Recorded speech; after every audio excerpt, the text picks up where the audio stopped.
मेरी पसंदीदा औरत हो, हाँ तुम।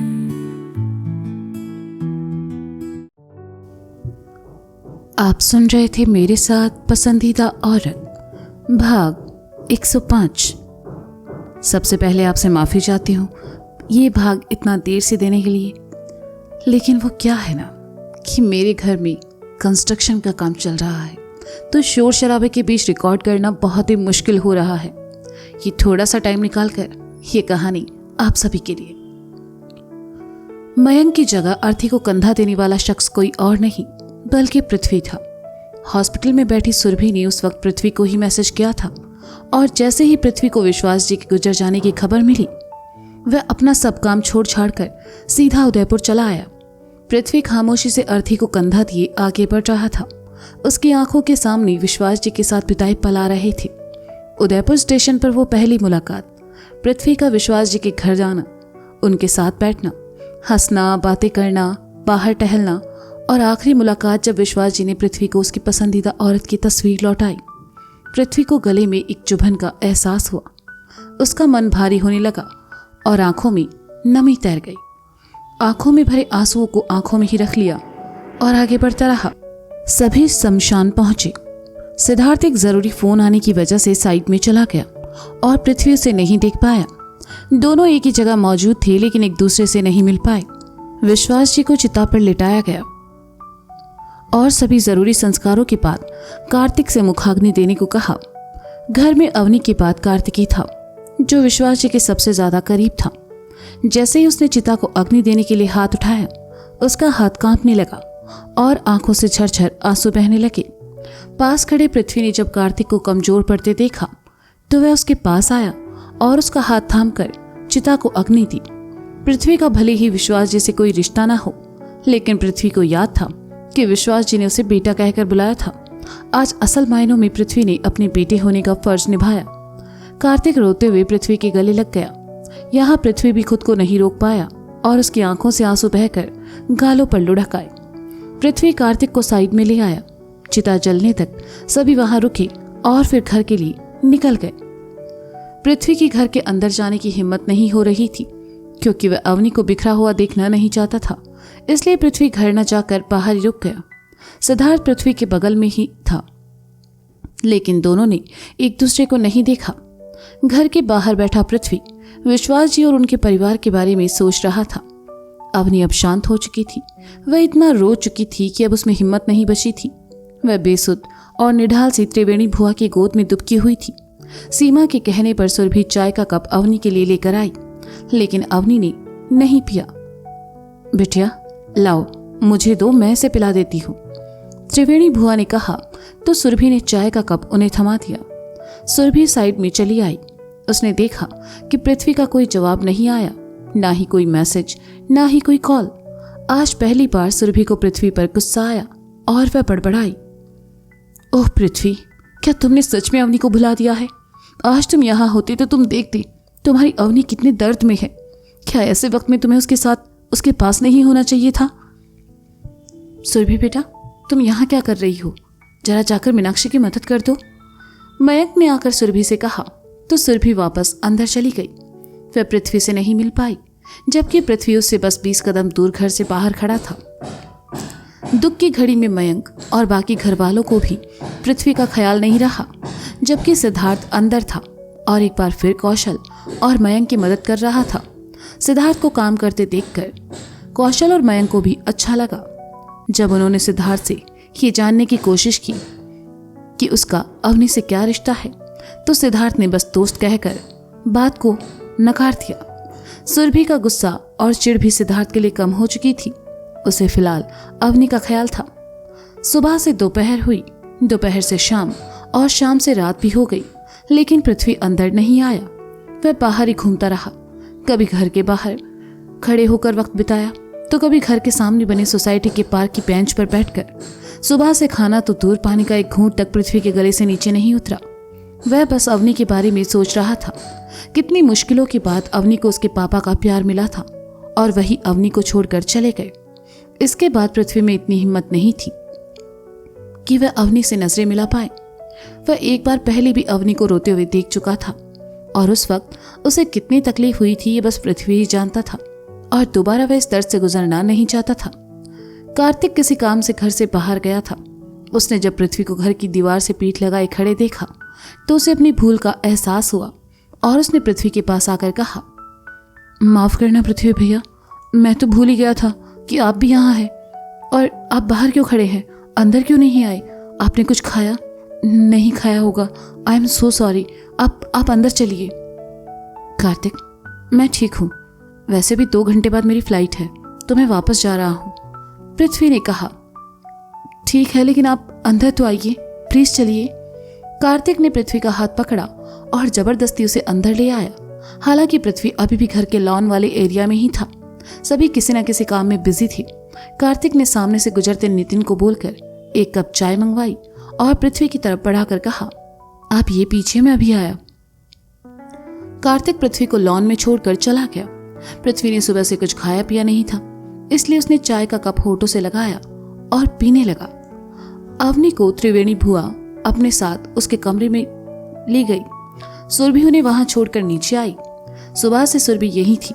उसके घर वालों ने भी उसे ऐसे वक्त में अवनी के साथ रहने ही दिया और खुद दोपहर बाद अपने घर चले गए। अवनी की तबीयत खराब होने लगी। उसका सर दर्द से फटा जा रहा था।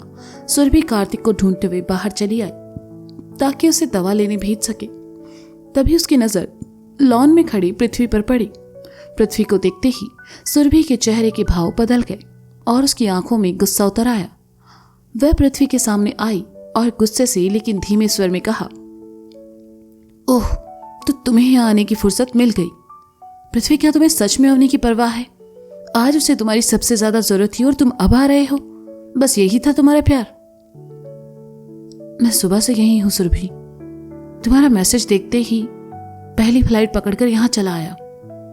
अवनी को इस हाल में देख नहीं पाता, इसलिए सबके साथ शव यात्रा में चला गया, पृथ्वी ने बुझे स्वर में कहा। सुरभि ने सुना तो उसे अपनी भूल का एहसास हुआ और उसने कहा, ओह, आई एम सो सॉरी, लेकिन तुम अंदर क्यों नहीं आए? बस ऐसे ही, मैं नहीं चाहता अवनी मुझे यहां देखकर परेशान हो जाए, पृथ्वी ने कहा। ओह पृथ्वी, तुम सच में पागल हो। वो तो इतने दर्द में है कि उसे कुछ होश ही नहीं है। इस वक्त उस पर जो गुजर रही है वो सिर्फ वही जानती है। अंकल का यूं चले जाना सच में उसके लिए बहुत तकलीफदेह है, सुरभि ने उदास होकर कहा।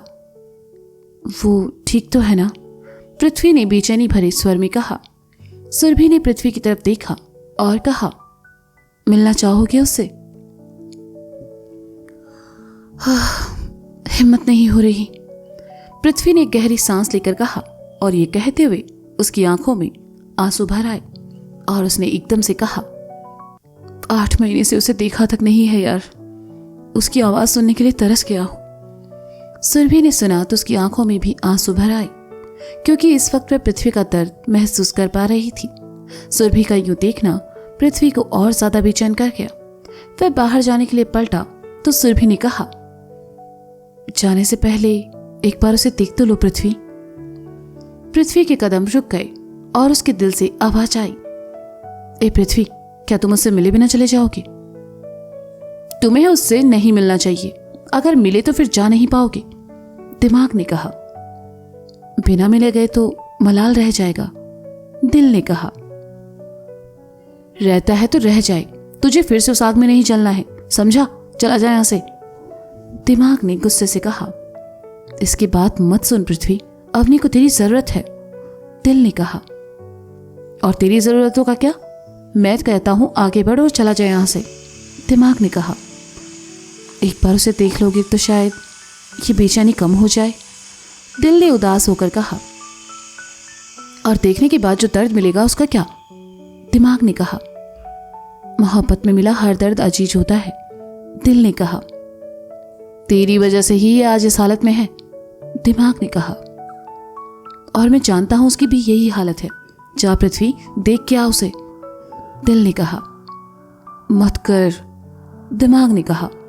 लेकिन जैसा कि हमेशा होता था, आज फिर पृथ्वी का दिल उसके दिमाग पर भारी पड़ गया और उसने पलटकर सुरभि से कहा, चल। सुरभि ने सुना तो मुस्कुरा उठी। वह पृथ्वी को साथ लेकर अंदर चली आई और दोनों सीढ़ियों की तरफ बढ़ गए। पृथ्वी को अपने सामने देखकर अवनी का क्या रिएक्शन होगा ये तो सुरभि नहीं जानती थी, लेकिन पृथ्वी यहाँ है ये सोचकर ही सुरभि खुश थी। वह पृथ्वी को लेकर अवनी के कमरे के सामने आई। कमरे का दरवाजा खुला था, लेकिन पृथ्वी के कदम कमरे की चौखट पर ही रुक गए और उसके चेहरे पर बेबसी के भाव दिखाई देने लगे। कमरे में अवनी और त्रिवेणी भुआ के साथ सिद्धार्थ भी मौजूद था और वह अपने हाथ में थामी खाने की प्लेट से निवाला उठाकर अवनी से खाने की रिक्वेस्ट कर रहा था। सुरभि ने सिद्धार्थ और अवनी को देखा और फिर पृथ्वी का चेहरा देखा तो वह समझ गई कि इस वक्त पृथ्वी पर क्या गुजर रही थी। पृथ्वी का दिल अंदर ही अंदर टूट रहा था और वह बस खामोशी से दोनों को देख रहा था। अंदर मौजूद सिद्धार्थ और अवनी दोनों ने ही पृथ्वी को नहीं देखा। सिद्धार्थ बार बार अवनी से निवाला खाने की रिक्वेस्ट कर रहा था और आखिरकार अवनी ने उसके हाथ से निवाला खा ही लिया। ये देखकर पृथ्वी का दिल अंदर ही अंदर टूटकर बिखर गया और उसकी मुट्ठी भिज गई। पृथ्वी, सुरभि ने कहा, लेकिन पृथ्वी वहां एक पल और खड़े रहना नहीं चाहता था, इसलिए पलटा और वहां से चला गया। सुरभि उसे नहीं रोक पाई और पृथ्वी वहां से जा चुका था। सुरभि अंदर आई और सिद्धार्थ के हाथ से प्लेट लेकर कहा, ये मैं इसे खिला दूंगी, तुम नीचे जाओ। सिद्धार्थ ने कुछ नहीं कहा, बस चुपचाप वहां से चला गया। सुरभि अवनी के सामने आ बैठी और उसे खाना खिलाने लगी। त्रिवेणी भुआ के सामने वह अवनी को पृथ्वी के बारे में भी नहीं बता सकती थी। पृथ्वी अवनी के घर से बाहर आया और पैदल ही वहां से चल पड़ा। अंदर ही अंदर वह गुस्से और तकलीफ से उबल रहा था और अब यह गुस्सा कहीं तो निकलना ही था, इसलिए उसने चलते चलते अपना हाथ दीवार पर दे मारा। दीवार खुरदरी होने की वजह से पृथ्वी का हाथ चल गया, लेकिन उसे फर्क नहीं पड़ा। उसने हाथ नीचे लटकाया और चलता रहा। सोसाइटी से बाहर आकर पृथ्वी ने ऑटो वाले से एयरपोर्ट चलने को कहा। पृथ्वी की आंखों के सामने बार बार बस वही पल आ रहा था जब सिद्धार्थ अपने हाथ से अवनी को खाना खिला रहा था। पृथ्वी उस पल को बर्दाश्त नहीं कर पाया। उसकी धड़कनें तेज थी और आंखों में गुस्सा था। उसका फोन बजा।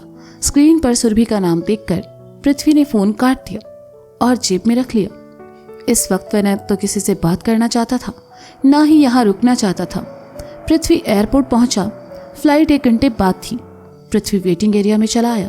नजर अपने हाथ पर गई तो उसे एहसास हुआ कि गुस्से में आकर उसने खुद को चोट पहुंचाई है। उसने जेब से रुमाल निकाला और हाथ पर बांध लिया, जिस पर कुछ देर बाद खून के हल्के धब्बे नजर आने लगे। पृथ्वी ने अपना सर पीछे झुका लिया और आंखें मूंद दी, लेकिन बंद आंखों में भी उसे वही पल नजर आ रहा था जब सिद्धार्थ अवनी के करीब था। पृथ्वी, क्या कोई भी मर्द अपनी पसंदीदा औरत के करीब किसी दूसरे मर्द को नहीं देख पाएगा?